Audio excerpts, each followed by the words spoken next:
자, 오늘 여러분들과 함께 마태복음 5장 1절부터 12절까지의 말씀을 살펴보겠습니다. 마태복음 5장부터 7장까지는 여러분들이 너무나 잘 아시는 산상수훈입니다.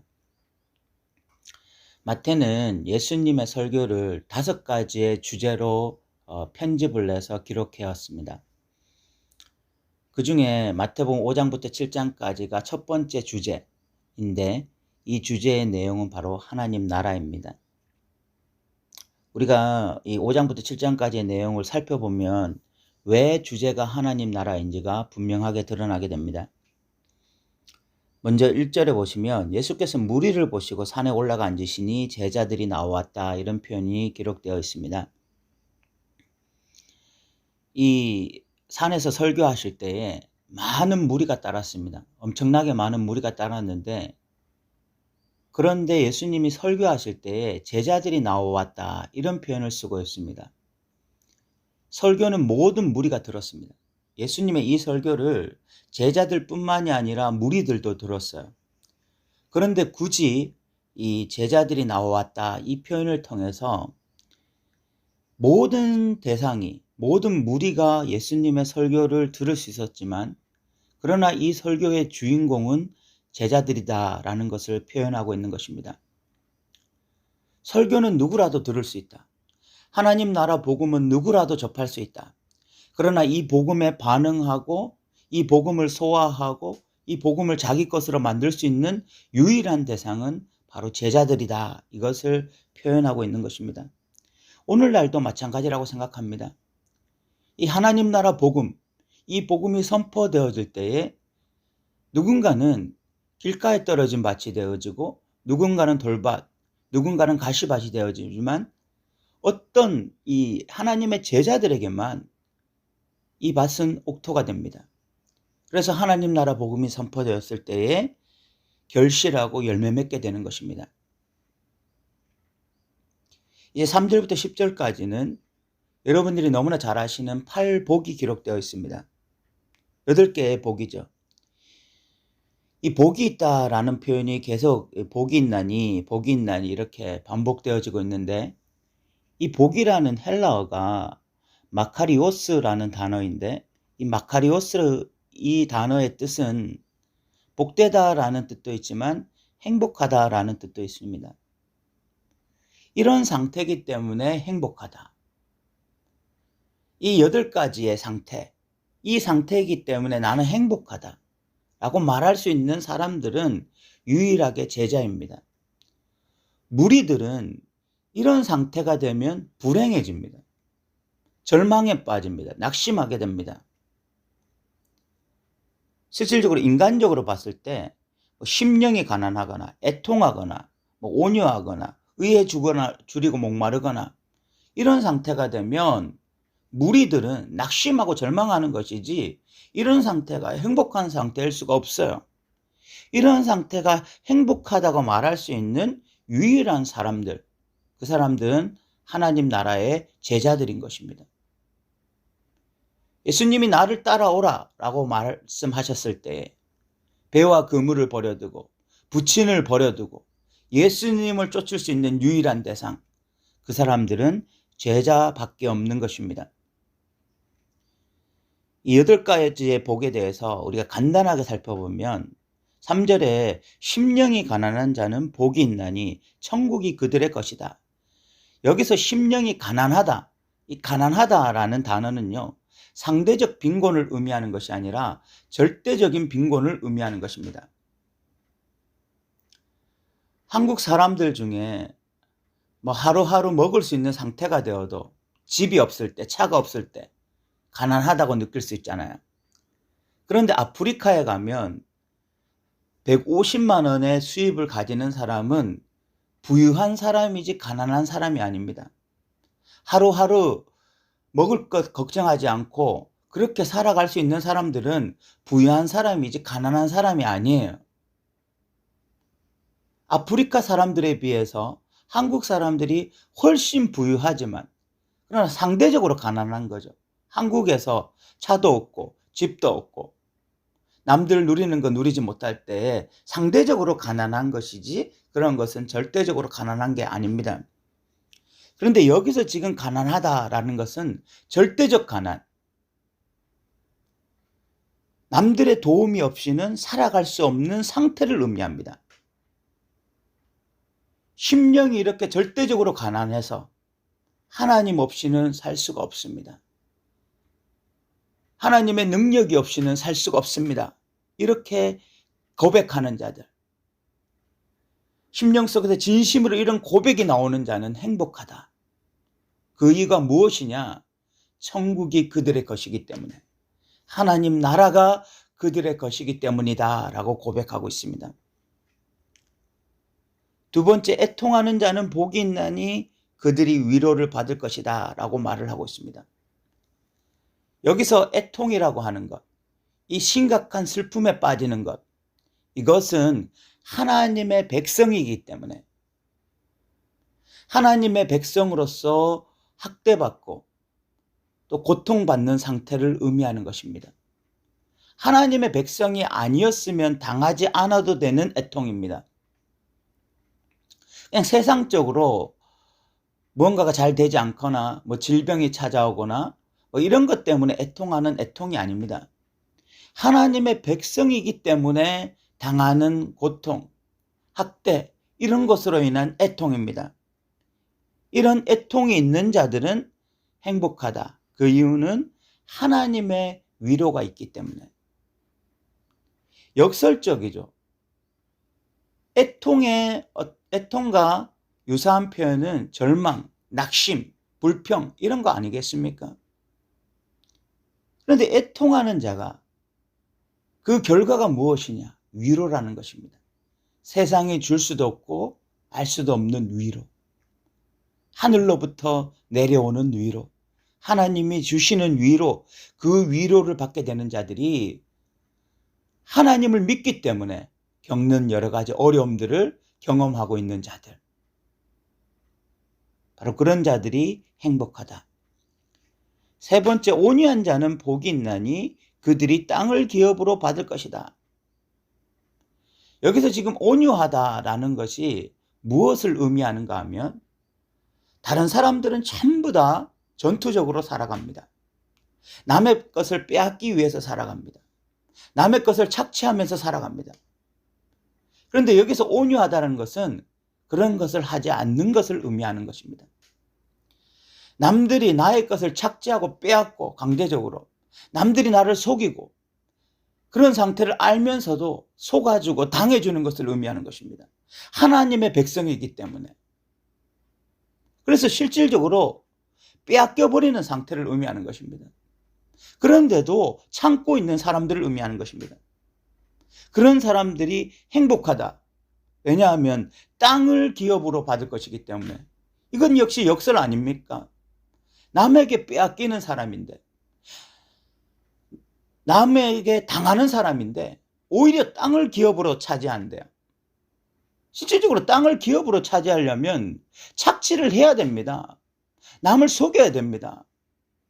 남들과 경쟁해야 됩니다. 그게 세상 원리예요.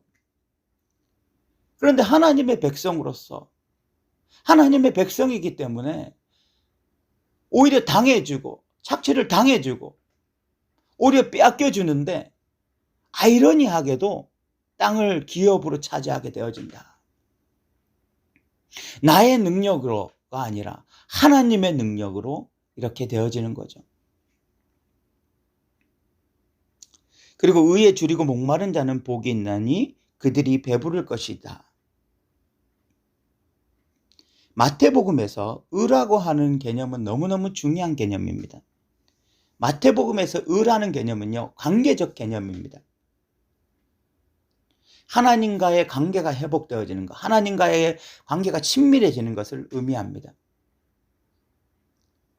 이런 하나님과의 관계에 대해서 굉장히 줄이고 목마른 자, 그런 자는 행복한데 그들이 배부름을 느낄 것이다.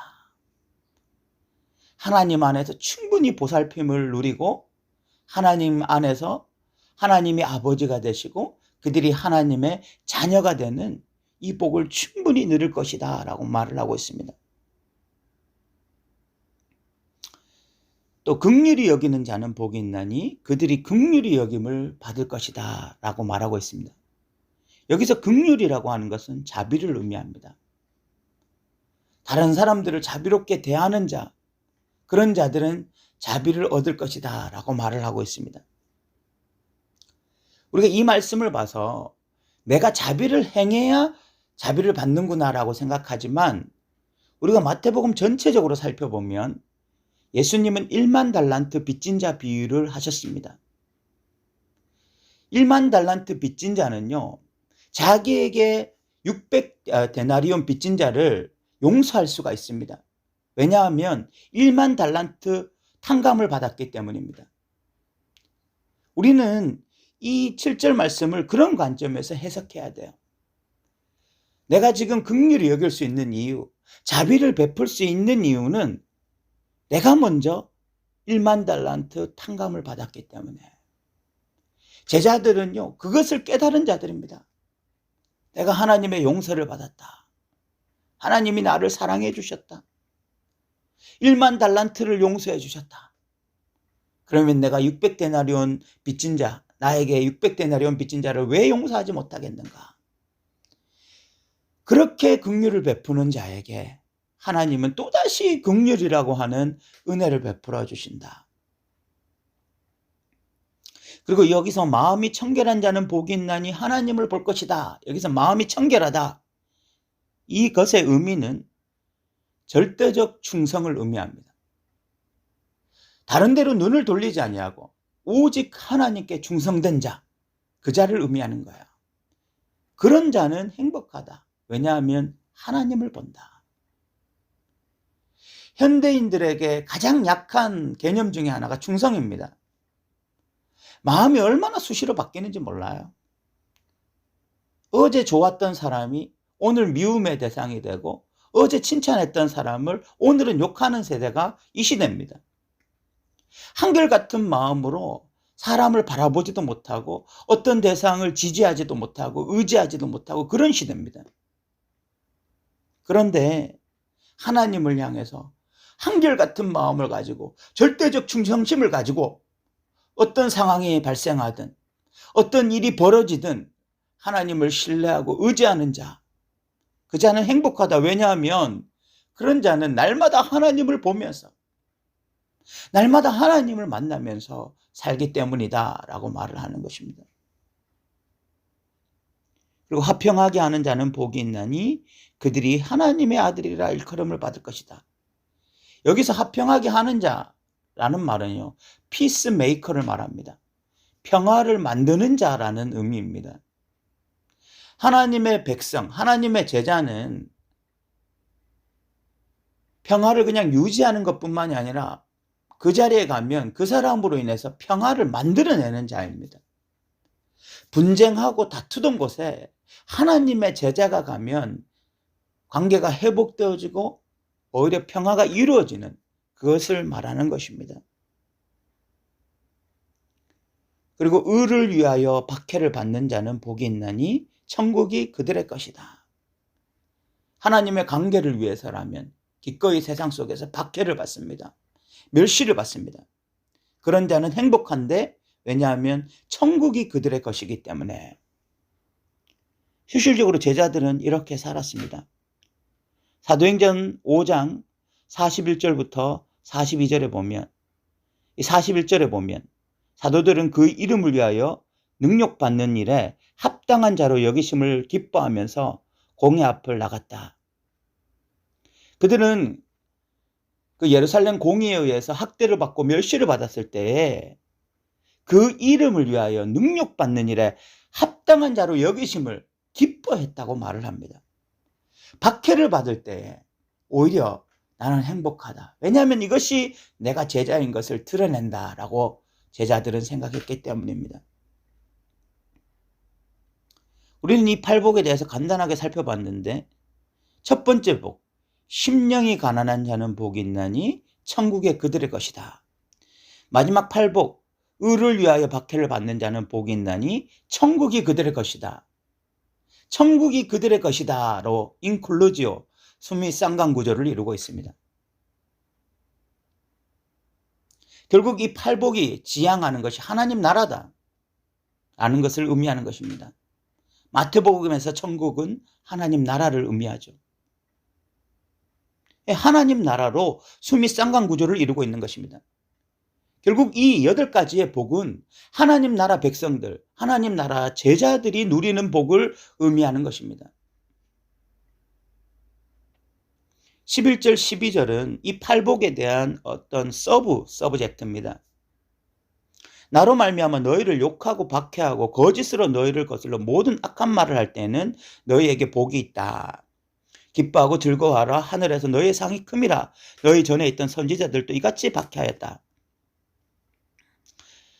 이런 박해, 이 10절의 박해뿐만이 아니라 11절에 보면 말로 하는 박해도 있을 것이다.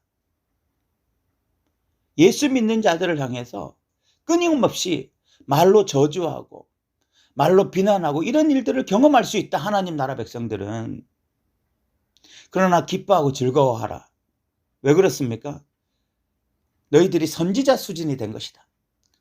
구약의 선지자들 그렇게 살았잖아요. 뭐 예레미야, 또 에스겔, 이사야, 뭐 하박국, 누구라도 대부분 비난과 멸시를 받으면서 살았습니다. 너희가 지금 그렇게 말로 학대를 받고 저주받는 거 선지자 반열에 이른 것이다. 선지자와 같은 수준이 된 것이다. 그러니까 기뻐하고 즐거워하라 라고 말을 하고 있습니다. 여기서 복이 있다라는 말, 이 팔복, 이 복이 있다. 마카리오스, 행복하나니 라는 뜻입니다. 이 팔복을 보면서 우리가 한번 질문을 던져봐야 됩니다. 우리가 진짜 하나님 나라 백성입니까? 우리의 행복의 기준은 누구입니까? 무엇입니까?